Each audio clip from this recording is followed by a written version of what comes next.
Hola, mi nombre es Gabriel Hernández. El día de hoy quiero continuar con la tercera parte de Así habló Zaratustra, específicamente el capítulo 3. Vamos a ir del capítulo 12 al 16, em, ya acabando la tercera parte.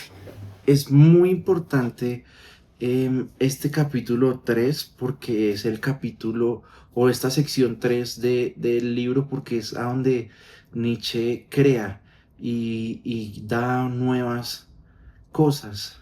En los anteriores como que rompe, en las otras trata como de mostrarnos cómo es la realidad, y es aquí en esta tercera parte donde rompe.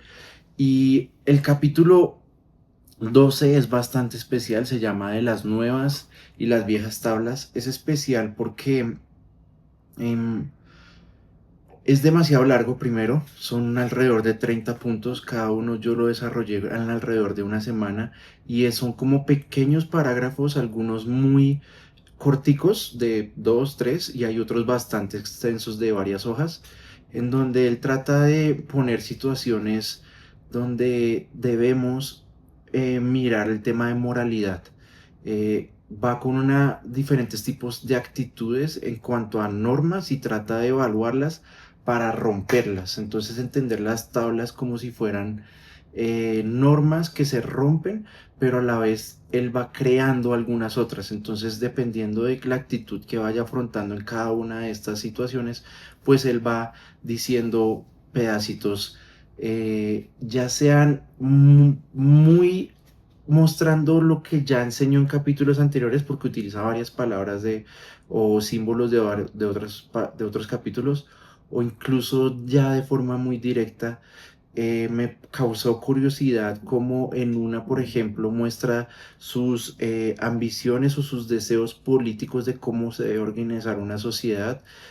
Entonces, como aquí en la tabla 11 voy a leer lo que analicé de esta, porque realmente no quiero pasar en cada una de las tablas porque son muy cortas, y pues me desgastaría muchísimo tratando de explicar cada una, pero voy a dar unos ejemplos de algunas para ver lo que hay en contenido en este capítulo. En la tabla 11 se debe romper la tabla de la sobrevaloración del pasado. Entre nosotros hay dos peligros que son de superhombres, a medias o enanos. Un déspota que imponga ideas del pasado impregnados con ideas de él, o una plebe que toma el control y ahoga el pasado en aguas profundas. Aquí hay una crítica a la democracia. Nietzsche cree que los mejores sean los que manden, una aristocracia autoconstruida y no de dictadores ni de democracia tonta. Y es que son con estos pequeños análisis que vemos como situaciones reales que él muchas veces estaba viviendo, como es el tema de el engaño, el rechazo, situaciones también bastante buenas donde él llega con nuevas ideas y la felicidad que le dan los libros, cómo destruye algunas ideas de nihilismo, todas encontradas en cada uno de diferentes puntos chiquitos. En este caso, por ejemplo, describió cuál es el deseo político que él tiene como de organizar la sociedad, y es a través de una autocracia, y se ve en el análisis de uno de estos puntos. Otro que vale la pena como desarrollar, o voy a desarrollar otro así al azar, la verdad. Em,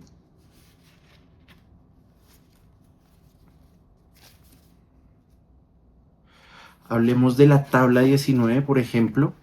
Aquí Nietzsche habla del parásito, una sanguijuela que se agarra de ti y vive de tu sangre. Se ubica donde el grande tiene su parte más débil, mal humor o hundimiento.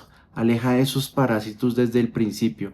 Hay que sacarles y ellos siempre buscarán las almas más nobles, las mejores, pero no hay que dejarlos entrar. Y es que en esta situación él muestra cómo algunas personas, las personas mejores, los superhombres, atraen necesariamente sí o sí algunas sanguijuelas. Algunos los dejan vivir ahí en esos pedazos porque no, pues no los ven como estorbos, pero realmente esos hay que quitarlos porque hacen que esa persona sea menos. en su desarrollo, ese pedazo de sanguijuela que le está quitando sangre, dinero, esfuerzo, tiempo a un grande, es necesario quitársela para poder desarrollarse aún más. Este es uno de los ejemplos que se están desarrollando acá. Es la imposición de una nueva moralidad lo que está tratando de mostrarnos acá Nietzsche, y es que el superhombre se atreve a romper las normas anteriores para crear nuevas. Y aquí nos pone situaciones reales. Me ha ayudado bastante.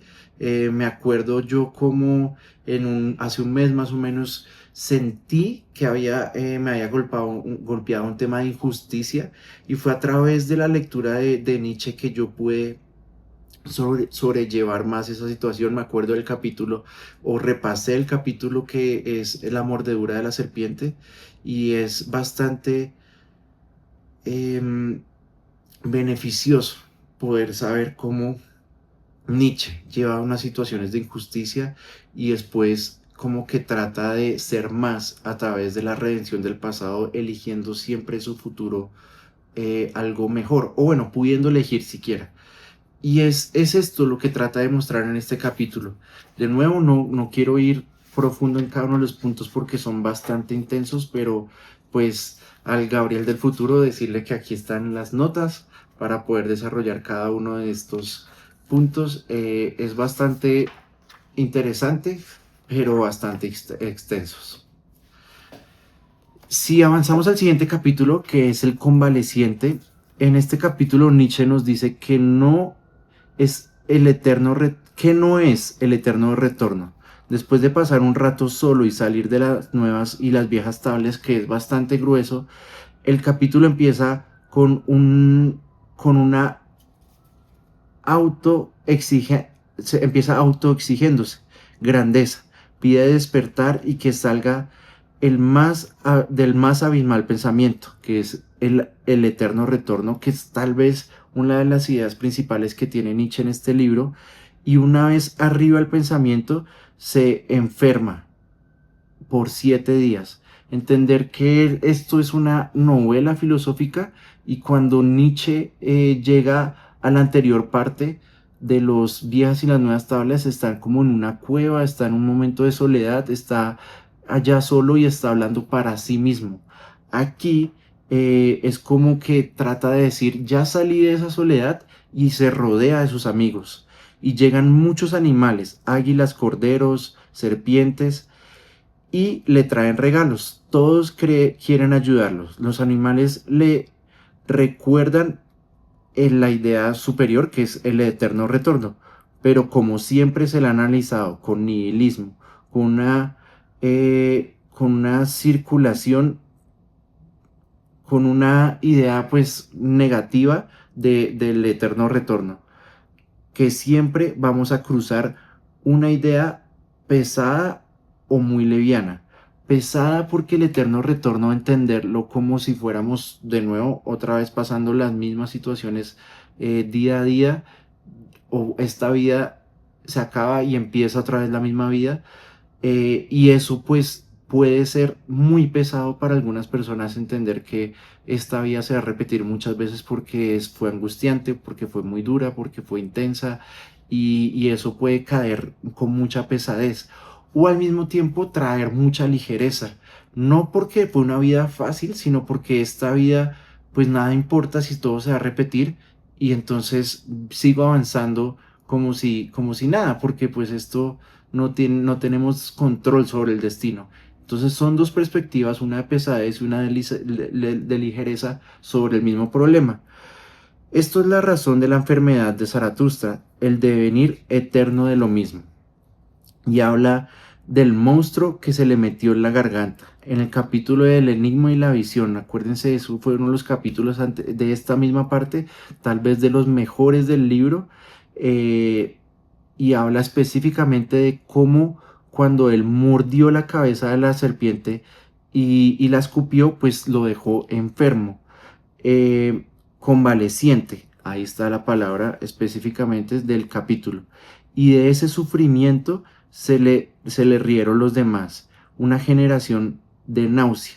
y aquí utiliza una de las palabras que después es utilizado por Jean-Paul Sartre, que es como específicamente él habla, tiene un libro que se llama La náusea y es cómo vivir con esta vida sin un objetivo superior, ya que pues el tema de el paraíso y el infierno pues fueron superados, pero no encontraron una razón suficiente para vivir, y este pensamiento en el libro de la náusea le genera bastante como mareo, y es esto lo que está mostrando Nietzsche a través de Zaratustra.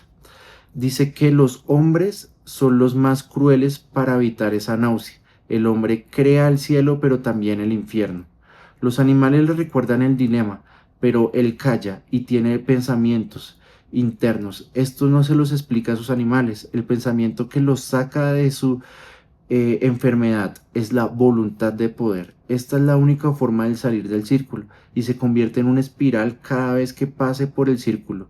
Pasa mejor y el círculo mejora, y el entorno y el retorno y el eterno retorno no se entiende como un círculo, sino como una espiral. Y es que ahí está la solución a esa náusea, el pensar que estas cosas van a ser mejores. Y es contradiciente un poquito sobre lo que siempre va a ser una realidad, pero en esa realidad tenemos que recordar que nosotros tenemos la capacidad de escoger, y es cuando escogemos mejor o queremos ser mejor, podemos pasar otra vez por ese mismo círculo, pero con algunas circunstancias mejores dentro de uno. Y es a través de muchas pasadas de ese círculo que algunas condiciones van a parar, van a cambiar. No es que cambie el círculo siempre será igual, pero las condiciones en donde nos encontremos dentro del círculo van a ser mejores. Y esta es la idea que muchos malinterpretan sobre el eterno retorno, que es que no es un círculo, sino es una espiral en la que nosotros vamos avanzando a través del pasar de esos mismos círculos. Una idea bastante chévere es una conversación con sus compañeros animales, pero no se atreve a explicarles. Es como él sabe la verdad, y sabiendo la verdad, pues no se las expresa. Me acuerdo en un capítulo anterior donde él decía, yo para qué les voy a explicar a los demás lo que yo llevo dentro si no lo van a entender porque no llevan este mismo camino. Y eso es lo que creo que está pasando aquí con los animales. A pesar de que son sus compañeros, porque es que él tiene varias conversaciones, ¿no? Conversaciones consigo mismo, con sus compañeros, con sus animales, con la vaca púrpura. Y es esto bastante interesante, que esta idea principal y su solución, él se la guarda para sí, no la comparte con sus compañeros. El siguiente capítulo se llama Del gran anhelo. Aquí Nietzsche se desdobla y habla con su alma, trata a su alma como un estudiante que se está graduando y le enumera cosas que ha aprendido para poder vivir en el ahora prometido, una hora ideal, voluptuoso, real, uno que está lleno de voluntad de poder para la llegada del superhombre. ¿Cuál es el gran anhelo de Nietzsche? Que llegue el presente, que llegue al presente ese futuro de condiciones propias y externas para la llegada del superhombre. Él trata a Nietzsche como si a Zaratustra como si fuera él mismo, Nietzsche. Y Zaratustra en este capítulo específicamente habla como teóricamente con su alma como si fuera una persona que está a punto de llegar al momento ideal, al gran anhelo que quiere Nietzsche, que quiere Zaratustra, que quiere su propia alma, que es la graduación de que vamos a hacer vamos a llegar al superhombre. Esa llegada ya es porque nosotros, como nosotros nos desarrollamos superando las adversidades de las viejas tablas, imponiendo nuevas tablas, pudiendo cargar todo el peso de la sociedad y su conocimiento para después rugir y convertirnos en niños, cargar con voluntad de superhombre todo lo que queremos, y es este momento, en este capítulo 3 que decimos, ya está lista el alma, ya podemos graduarnos, y nos da la felicidad de decirle al alma, es el momento de ser superhombre y eso es lo que quiere en este capítulo. Ejemplo, con la tempestad se llama espíritu, que es la voluntad de poder, sopla sobre el mar agitado, que es la falta de autenticidad, soplando, disipando todas las, de todos lados, preguntando angustiados qué nos deja la verdad, estrangulando hasta el estrangulador, que es el pecado, nuevas reglas y nueva moralidad. Es la explicación más o menos ejemplo de algunas de las cosas que va cargando ahora Zaratustra para poder llegar al superhombre. Con un alma superabundante, voluptuosa, clara e incapaz de arrodillarse. Son condiciones especiales del alma que tiene que tener para poder desarrollarse o poderse llamar superhombre. Nietzsche le agradece como se le agradece como le agradece un profesor a un estudiante recién graduado. O sea, no es como que le tiene que imponer y vamos a vivir eso a través de yo ponerme en los zapatos de él, sino de la alma, sino que yo ya le enseñé todo esto y me siento muy feliz, pero muy feliz de que este sea el momento de utilizar lo que ya aprendió para que se viva de aquí en adelante lo que se necesita vivir, porque ya tiene las herramientas para hacerlo. Nietzsche ha sido dadivoso hacia su alma, dadivoso entendiendo cómo le entrega, pero no le pide nada a cambio, sino que lo deja ser. El alma ríe con melancolía y suelta unas lágrimas. Y Nietzsche le da una orden que eche fuera todo ese sufrimiento si es para crecer y le pide que cante, canta, crea nuevas cosas. Y ahí va el tema de que cuando las personas crecen, se les necesita poner algo de presión para poder hacer crecimiento. Eso en general. No es necesario para todos los casos, pero siempre que llegan esos temas de sufrimientos o de momentos duros, son para crecer. Y muchas veces aquí el alma llora porque sabe que va a haber un cambio, un tema de sufrimiento, de dejar atrás lo pasado y ese cambio le dice Nietzsche a despertar, que no quiero que realmente llore, sino que necesito que cante, que baile, que disfrute, que cree nuevas cosas. No es el momento para mirar atrás, sino es el momento para ir más adelante. Un capítulo bastante importante que podemos decir que el gran anhelo que él quiere o lo que él quiere para su futuro es que llegue el momento del superhombre. La otra canción del baile. Este es el capítulo 15, creo. Sí, 15. De este capítulo, en este capítulo es como si Zaratustra hablara con la vida, pero en realidad es como si hablara con Andrea Salomé y Nietzsche. Es como una conversación entre Andrea Salomé y Nietzsche. Y lo que pasa aquí, o sea, para poder entender mejor este capítulo, hay que entender la vida de Nietzsche. Nietzsche, como ya lo había mencionado en videos anteriores, pasó una vida como muy intensa en la parte amorosa, pero no como lo sugieren en esos momentos que son buenos para una pareja que es marido y mujer, sino que se vio engañado por su compañera que era Andrea Salomé con otro filósofo que Paul Ré, creo que se llama, y pues él aquí muestra una conversación que alguna vez tuvo o trata de demostrar cómo fue un poquito esa relación, porque en los cantos o canciones que él menciona y que se pone como a bailar, habla mucho desde de la melancolía y desde el cómo pasar esos sufrimientos tristes. En este capítulo se le describe después de un año de su separación. Aquí se ve nostálgico. Para Nietzsche, Andrea Salomé fue como la vida. Habla de ella como voluptuosa, pero que va en una barca, sin rumbo.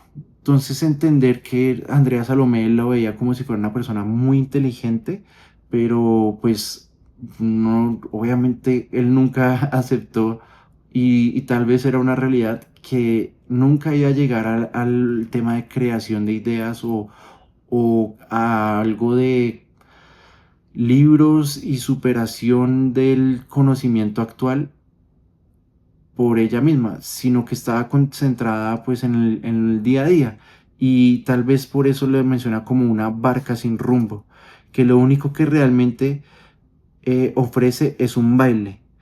Él dice que trata de dar un salto. O sea, en algún momento se ve este salto como si cuando Nietzsche le propone un matrimonio, una propuesta de vivir juntos a esta chica Andrea Salomé, pero ella lo rechaza y habla de cómo se debe vivir aquello.